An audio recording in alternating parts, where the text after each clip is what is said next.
छत्तीसगढ़ नगरीय निकाय चुनाव में मतगणना के दौरान कांग्रेस के पक्ष में धांधली का आरोप लगाकर बीजेपी कार्यकर्ताओं ने जमकर हंगामा किया। राजनांदगांव के खैरागढ़ नगर पालिका परिषद में वार्ड नंबर 4 के वोटों की गिनती के दौरान बीजेपी और कांग्रेस को बराबर वोट मिलने के दावे के बाद दोबारा गिनती की गई, जिसमें कांग्रेस के उम्मीदवार को विजेता घोषित कर दिया गया। जिसकी खबर बाहर आते ही बीजेपी के कार्यकर्ताओं ने आपा खो दिया और जबरन मतगणना केंद्र के अहाते में घुस गए। इसके बाद गुस्साए कार्यकर्ताओं ने मतगणना केंद्र के बाहर रखी कुर्सियों को तोड़ना शुरू कर दिया। बीजेपी के कार्यकर्ताओं की भीड़ के सामने पुलिस बेबस नजर आई। इस दौरान बीजेपी कार्यकर्ता बघेल सरकार और प्रशासन के खिलाफ नारेबाजी भी करते रहे।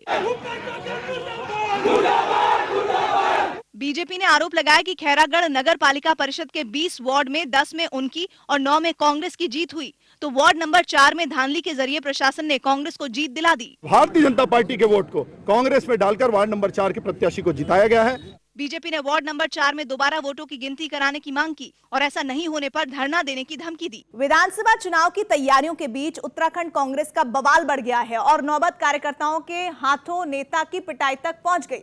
राज्य कांग्रेस के महासचिव राजेंद्र शाह पर हरीश रावत को गाली देने का आरोप लगा तो गुस्साए कार्यकर्ताओं ने कांग्रेस दफ्तर में हाथापाई की और कांग्रेस दफ्तर में मौजूद प्रदेश महासचिव राजेंद्र शाह को घेरकर उनसे बहस शुरू कर दी। बहस चल ही रही थी कि एक कार्यकर्ता ताव में आ गया और उन्हें थप्पड़ मार बैठा।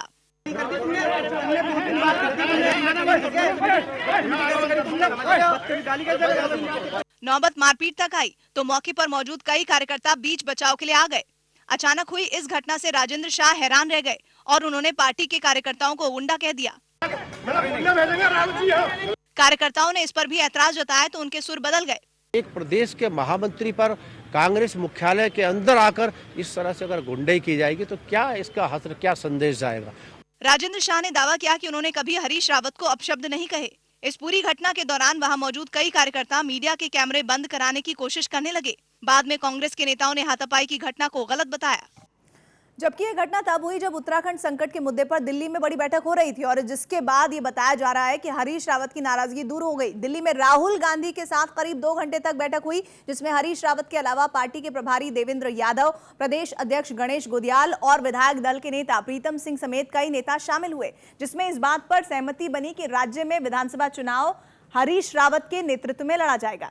हालांकि चुनाव जीतने पर मुख्यमंत्री का फैसला जीतते हुए विधायक करेंगे। हरीश रावत की नाराजगी प्रभारी देवेंद्र यादव, संगठन से सहयोग नहीं मिलने और प्रीतम सिंह खेमे से थी, जिसके बाद उन्होंने ट्वीट कर राजनीति से संन्यास तक के संकेत दे दिए थे। लिहाजा चुनाव से पहले इस घमासान को थामने के लिए पार्टी आलाकमान को बैठक बुलानी पड़ी।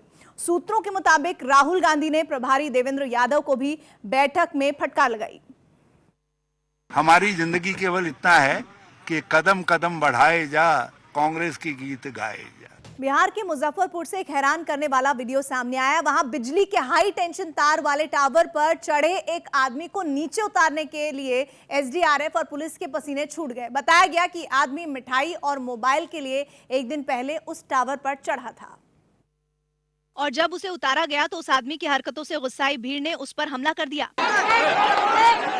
हालांकि वहां मौजूद पुलिस वालों ने तुरंत ही मोर्चा संभाला और मारपीट कर रहे लोगों से उसे बचा लिया। लेकिन इससे पहले जो हुआ उसने लोगों और वहां मौजूद पुलिस वालों को भी हैरान कर दिया।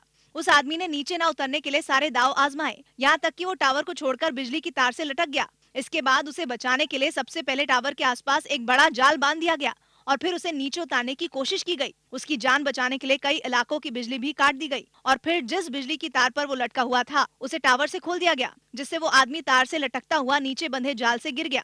और जब पुलिस उसे अपने साथ ले जाने लगी तो गुस्साए लोगों ने अपना आपा खो दिया।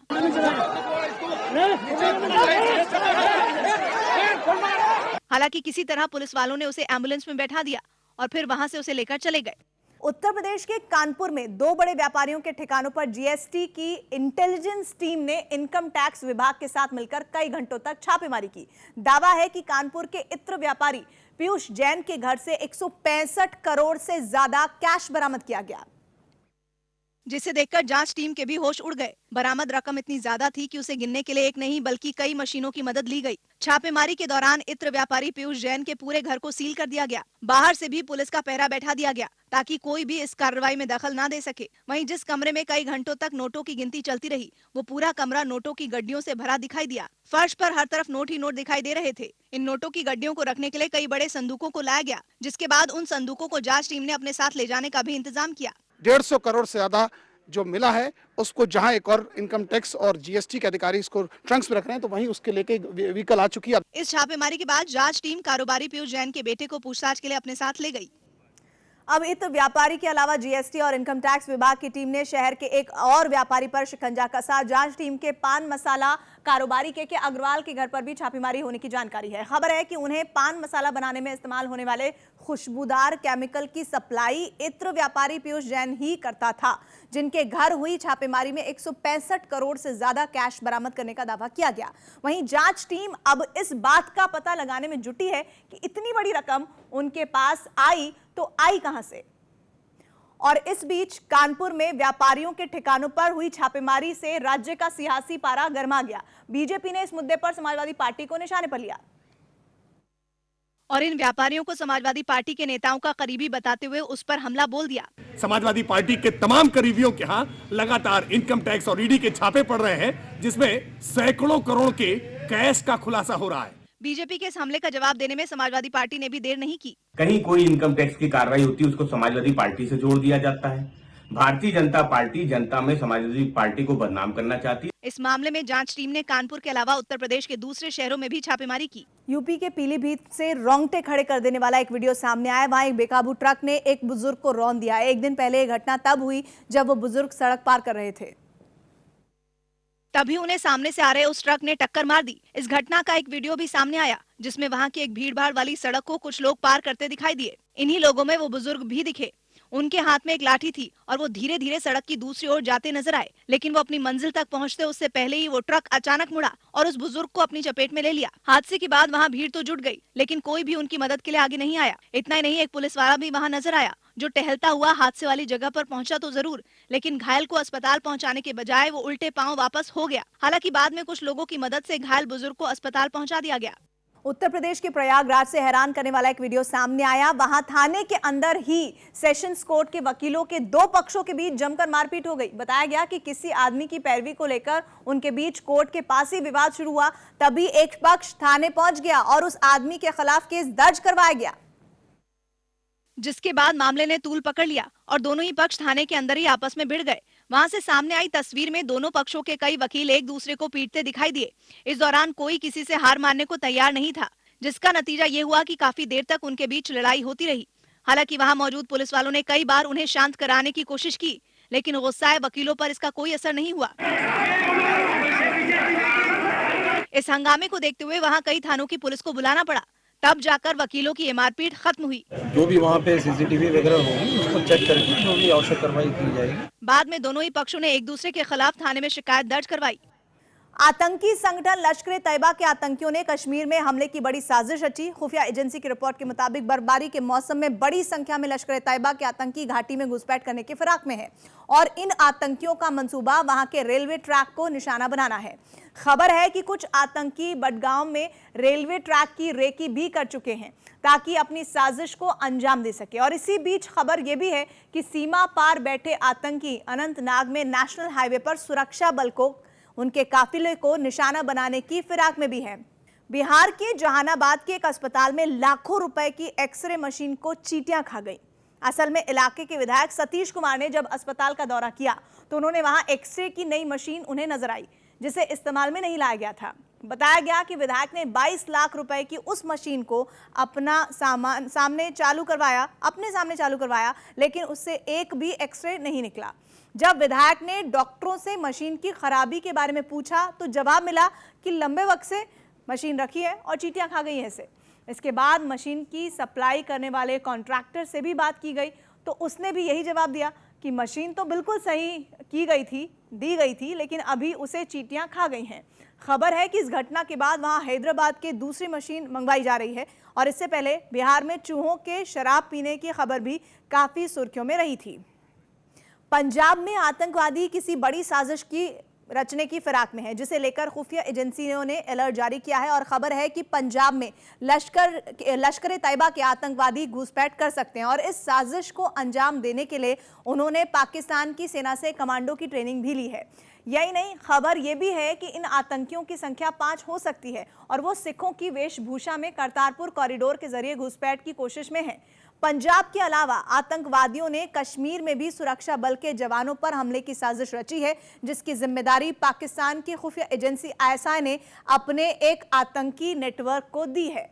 पंजाब में विधानसभा चुनाव से ठीक पहले टीम इंडिया के स्पिनर रहे हरभजन सिंह ने क्रिकेट से संन्यास का ऐलान कर दिया। हालांकि उन्होंने ये तो नहीं बताया कि दूसरी पारी में वो क्या करने वाले हैं, लेकिन ऐसी अटकलें हैं कि वो राजनीति में एंट्री मार सकते हैं, क्योंकि कुछ दिन पहले ही कांग्रेस नेता नवजोत सिंह सिद्धू के साथ उनकी मुलाकात हुई थी और तभी से ये चर्चा तेज हो गई है कि वो कांग्रेस का हाथ थामकर चुनाव में ताल ठोक सकते हैं।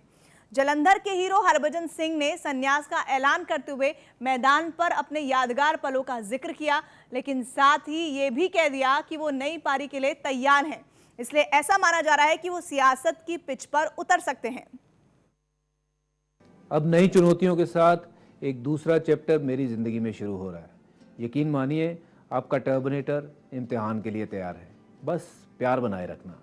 बिहार की राजधानी पटना में ओमिक्रॉन के बढ़ते मामलों की वजह से सख्ती देखी गई। वहां पुलिस ने लोगों को कोरोना नियमों के पालन की हिदायत दी और जो नहीं माने उनके खिलाफ कार्रवाई की गई, जिसके लिए उन लोगों ने चुना वहां के कई बस अड्डों को। बस स्टैंड में लोगों की भारी भीड़ के बीच पुलिस ने उनसे मास्क लगाने और सोशल डिस्टेंसिंग के नियमों का पालन करने की अपील की। इसके लिए बाकायदा गाड़ी में लाउड स्पीकर भी लगाया गया। साधारण से अनुरोध है कि कोविड गाइडलाइन का पालन अनिवार्य रूप से करें। इसके साथ ही जिन लोगों ने मास्क नहीं लगाए उन पर पुलिस कार्रवाई करने से भी पीछे नहीं हटी। उन लोगों के मौके पर ही चालान काटे गए, जिसकी वजह से कुछ लोगों ने पुलिस को देखकर मास्क पहन लिया और कुछ नजरें चुराकर भागते भी दिखाई दिए। ओमिक्रॉन के मरीज सारे देश में बढ़ रहे हैं। अकेले बिहार में अब तक इसके तकरीबन 90 केस सामने आ चुके हैं, जिसके बाद प्रशासन इस पर सख्त नजर आया। राजस्थान के कोटा से डरा देने वाली कुछ तस्वीरें सामने आई। वहां एक केमिकल फैक्ट्री आग की लपटों में घिर गई। बताया गया कि ये आग शॉर्ट सर्किट की वजह से लगी और देखते ही देखते इसने पूरी फैक्ट्री को अपनी चपेट में ले लिया। वहां से सामने आई तस्वीर में उस फैक्ट्री से ऊंची ऊंची लपटें उठती दिखाई दी। इसके साथ ही काले धुएं के गुबार ने उस इलाके के आसमान को पूरी तरह ढक दिया। डराने वाली इन तस्वीरों से उस फैक्ट्री के पास अफरा तफरी मची रही। जानकारी मिलते ही दमकल विभाग के कर्मचारी वहां पहुंचे और आग को बुझाने की तैयारी में जुट गए। बताया गया कि फैक्ट्री के अंदर केमिकल रखे हुए थे, जिसकी वजह से आग तेजी से भड़की। हालांकि करीब 4 घंटे की मेहनत के बाद फायर ब्रिगेड के लोगों ने आग बुझा दी, लेकिन तब तक उनमें रखा सारा सामान जलकर राख हो गया। जम्मू कश्मीर की राजधानी श्रीनगर से हैरान करने वाली तस्वीरें सामने आई। वहां एक चेक पोस्ट पर तैनात एक पुलिस वाले को टेम्पो ने रौंद दिया। यह हादसा तब हुआ जब वो गाड़ियों की चेकिंग कर रहा था। तभी 2 कारों के पीछे से एक टेम्पो आता दिखाई दिया। वो इतनी रफ्तार में था कि रुकने की बजाय सीधा पुलिस वाले से जाकर भिड़ गया। जैसे ही टक्कर लगी, पुलिस वाला टेम्पो के नीचे आ गया। साथ ही वहां से गुजर रही एक महिला भी इसकी चपेट में आ गई। जैसे ही पुलिस वाला हादसे का शिकार हुआ, वहां मौजूद लोग उसकी मदद के लिए दौड़े। हादसे के बाद हेड कांस्टेबल इफ्तिखार को अस्पताल में भर्ती करवाया गया, जहां हालत गंभीर होने की वजह से उसकी मौत हो गई। इस मामले में आरोपी टेम्पो ड्राइवर को भी गिरफ्तार कर लिया गया। कपड़ों पर जीएसटी बढ़ाए जाने के विरोध में मध्य प्रदेश के कई शहरों में व्यापारियों ने जोरदार प्रदर्शन किया। केंद्र सरकार और जीएसटी काउंसिल ने 1 जनवरी से कपड़ों पर लगने वाली जीएसटी पर 5% से बढ़ाकर 12% करने का ऐलान किया था, जिसके खिलाफ मध्य प्रदेश के कई जिलों के कपड़ा व्यापारी पिछले 2 दिनों से अपना विरोध दर्ज करा रहे हैं और इसी कड़ी में उन्होंने लगातार तीसरे दिन भी प्रदर्शन किया, जिसकी कुछ तस्वीरें इंदौर से भी सामने आई, जहां व्यापारियों ने सड़क पर खड़े होकर सरकार से जीएसटी दर को कम करने की मांग की। इस दौरान प्रदर्शनकारियों ने अपने पेट पर कपड़ा बांधा और उस पर ताले लटकाकर अनोखे अंदाज में अपना विरोध जताया। यही नहीं, उन्होंने मंजीरे और थाली भी बजाकर अपनी नाराजगी जताई। इस प्रदर्शन में थोक और खुदरा सभी तरह के कपड़ा व्यापारी शामिल हुए। उन्होंने दलील दी कि कोरोना की वजह से पहले से ही उनका व्यापार घाटे में चल रहा है। ऐसे में जीएसटी दर बढ़ने से उन्हें काफी नुकसान उठाना पड़ेगा। ये हमारी बड़ा दुर्भाग्य है कि 25 करोड़ व्यापारियों की सूद सरकार नहीं ले रही है। इस प्रदर्शन की एक और खास बात ये रही कि व्यापारियों ने अपनी अपनी दुकानों की लाइटें ऑफ रखी। राज्य के दूसरे शहरों से भी इसी तरह के प्रदर्शन की तस्वीरें सामने आई। लुधियाना की जिला अदालत में हुए धमाके की जांच केंद्रीय एजेंसियों ने तेज की है। ये साफ हो चुका है कि धमाका RDX के जरिए किया गया, लेकिन ये पता चलना अभी बाकी है कि आखिर धमाके के पीछे किसका हाथ है।